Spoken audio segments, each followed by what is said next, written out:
Чоң объемдо материал жетишсиз болду. Экинчи очередде күндүн суугу, үчүнчү очередде коопсуздук. Ушуларды таап, анан материал таап бүтүргөнчө бир ай, ушинтип бир ай созулуп кетти да.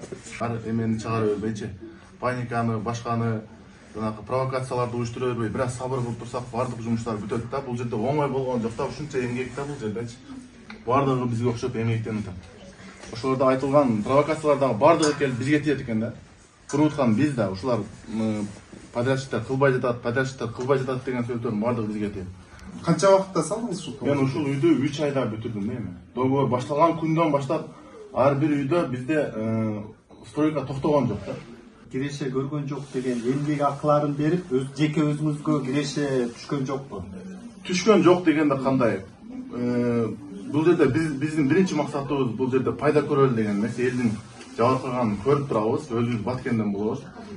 Бажокту көрүп туруп анан биринчи максатты пайдага койсок болбойт да. Ушунча суммага эсептедик, бүтөбүз, бүттүк да мына. Максат пайда көрүү эмес. Эми көрбөдүк деп айтпайт эч кимчи.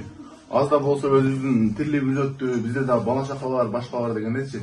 Бир аз тирлигибиз өттү, бирок негизги максат ушул жерде акчанын 90-95%га чейин бардыгы ушул үйгө жумшалды да.